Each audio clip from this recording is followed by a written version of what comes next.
இன்று நாம் நமது வாத்தியார் கதை யூடியூப் சேனலில் பார்க்கப் போவது அப்பாவி ஒட்டக கதை. ஒரு காட்டில் சிங்கம் ஒன்று அரசாட்சி செய்து வாழ்ந்து வந்தது. அதற்கு உறுதுணையாக 3 மிருகங்கள் நரி, காகம், சிறுத்தை ஆலோசனை வழங்கி வந்தன. இது போன்ற சமயத்தில் ஒரு ஒட்டகம் ஒன்று காட்டில் நுழைந்து விட்டது. இதை பார்த்த காகம் அந்த ஒட்டகத்திடம், "நீ யார்? எங்கிருந்து வருகிறாய்?" என்று கேட்டது. அந்த ஒட்டகம், "நான் ஊரின் வழியே சென்று கொண்டிருந்தேன். வழி தவறி இந்த காட்டுக்குள் நுழைந்து விட்டேன்" என்று கூறியது.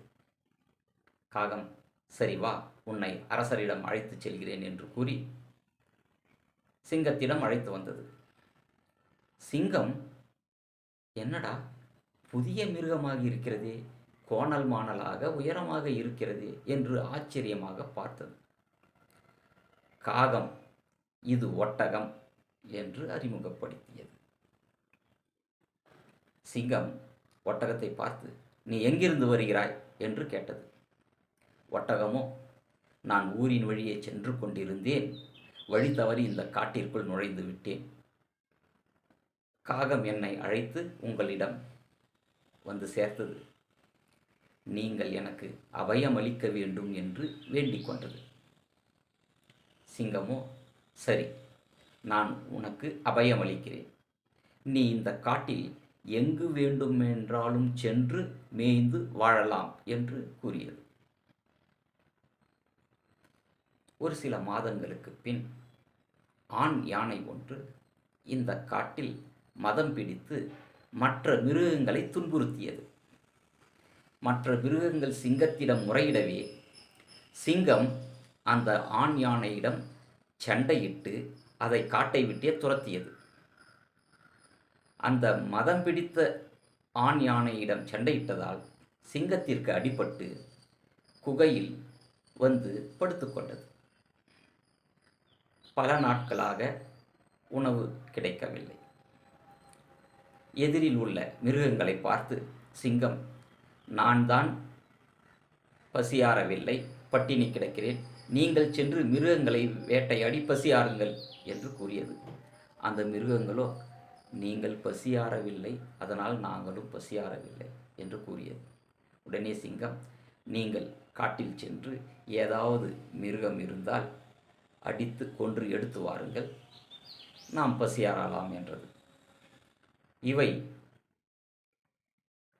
காட்டில் அலைந்து திரிந்தன. எந்த மிருகமும் கிடைக்கவில்லை. சிங்கத்திடம் வந்து, "எந்த மிருகமும் கிடைக்கவில்லை" என்று கூறின. உடனே சிங்கம், "நீங்கள் மீண்டும் செல்லுங்கள். பெரிய மிருகங்கள் ஏதாவது கிடைத்தால் என்னிடம் வந்து கூறுங்கள். நான் மெதுவாக வந்து வேட்டையாடி அதை அழிக்கிறேன். நாம் அனைவரும் ஒன்று சேர்ந்து உண்ணலாம்" என்று சிங்கம் கூறியது. இந்த மிருகங்களும் வேட்டைக்கு ஏதாவது மிருகம் கிடைக்கும் என்று சுற்றித் திரிந்தன. எந்த மிருகமும் கிடைக்கவில்லை. அப்பொழுது நரி, "நாம் ஏன் கையில் வெண்ணெயை வைத்துக்கொண்டு நெய்க்கு அலைய வேண்டும்? நம்மிடம்தான் கொழு கொழுவென ஒரு ஒட்டகம் உள்ளதே" என்று காகத்திடம் கூறியது. காகமோ, "நரியாரே, நமது அரசர் ஒட்டகத்திற்கு அபயம் அளித்துள்ளார். இதை கொல்ல அவர் விரும்ப மாட்டார்" என்று சிறுத்தையும் காகமும் கூறின. நரியோ, "நான் அரசரிடம் சென்று இதை பற்றி பேசுகிறேன். ஏதாவது வாய்ப்பிருந்தால் இதை கொல்ல உபாயம் செய்யலாம்" என்று சிங்கத்திடம் சென்றது நரி. நரி சிங்கத்திடம் சென்று, "அரசே, நீங்கள் மிகவும் பட்டினியாக இருக்கிறீர்கள். நாங்களும் பட்டினியாக இருக்கிறோம். உங்களுக்கு ஏதாவது நேர்ந்தால் இந்த காட்டில் யாரும் அரசாட்சி செய்ய முடியாது. மிருகங்கள் அனைத்தும் ஒன்றுக்கொன்று சண்டையிட்டு அழிந்துவிடும். இந்த காடே அழிந்துவிடும். எனவே உடனடியாக நீங்கள் ஏதாவது பசியார வேண்டும். இந்த ஒட்டகத்தை கொன்று தின்னலாமே என்று நரி தந்திரமாக பேசியது. சிங்கத்திற்கு கோபம் வந்துவிட்டது. நரியாரே, என்ன பிதற்றுகிறீரா? ஒட்டகத்திற்கு நான் அபயம் அளித்துள்ளேன். அபயம் அளிப்பது என்பது மிக உயர்ந்த பண்பு. அதை கடைபிடிப்பது நல்லது. எனவே அதை கொல்ல நான் விரும்பவில்லை என்று கூறினார். நரியோ, நீங்கள் சொல்வது சரிதான் அரசரே. நாம் கொல்லவில்லை என்றால் ஒட்டகமே வந்து என்னை உணவாக எடுத்து கொள்ளுங்கள் என்று கூறினால் அப்பொழுது நாம் அடித்து தின்னலாம் அல்லவா? அது பாவமாகாதே என்று தந்திரமாக கூறியது. அது மட்டுமன்றி, நீங்கள் மிகவும் பசி ஆறாமல் இருக்கிறீர்கள்.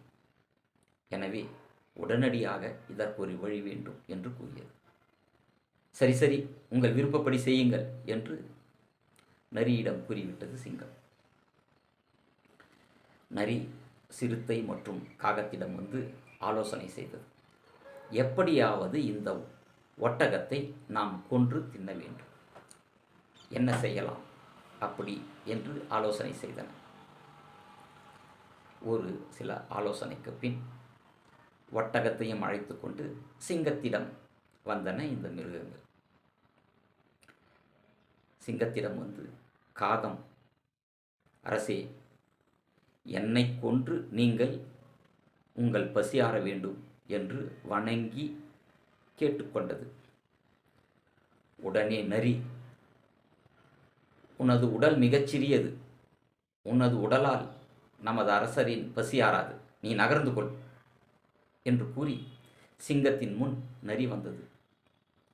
அரசரே, நீங்கள் தயவு செய்து என்னை கொன்று உங்கள் பசியை ஆற்றுக்கொள்ள வேண்டும் என்று வேண்டியது. உடனே சிறுத்தை, உனது உடல் மட்டும் என்ன மிக பெரியதா? நீ விலகிக்கொள். உன்னை தின்றாலும் அரசரின் பசி ஆறாது என்று கூறி அரசரின் முன் வந்து சிறுத்தை, அரசரே, நீங்கள் என்னை உணவாக உட்கொண்டு உங்கள் பசியாற வேண்டும் என்று கேட்டுக்கொண்டது. இதை எல்லாம் பார்த்து கொண்டிருந்த ஒட்டகம், என்ன ஒவ்வொருவரும் தன் உயிரை எடுத்துக்கொள்ளுங்கள், பசியாறுங்கள் என்று அரசரிடம் கூறுகின்றனர். அரசரோ அனைத்தையும் மறுத்து விடுகிறாரே. இப்பொழுது நாம் சென்று கூற வேண்டும் என்று மனதில் நினைத்து, நீங்கள் அனைவரும் விலகி நில்லுங்கள், நான் முன்னே வருகிறேன் என்று சிங்கத்தின் முன் வந்து நின்றது. இதைத்தான் மற்ற மிருகங்கள் எதிர்பார்த்து கொண்டிருந்தன. ஒட்டகம் கூறியது, அரசரே, நீங்கள் எனது உடல் பெரிய உடல். நீங்கள் என்னை கொன்று உங்கள் பசியாற்றிக் கொள்ள வேண்டும் என்று வேண்டிக் கொண்டது. இது பசியாற்றிக் கொள்ள வேண்டும் என்று கூறியதோ இல்லையோ, சிறுத்தை பாய்ந்து அதை அடித்து கொன்றுவிட்டது.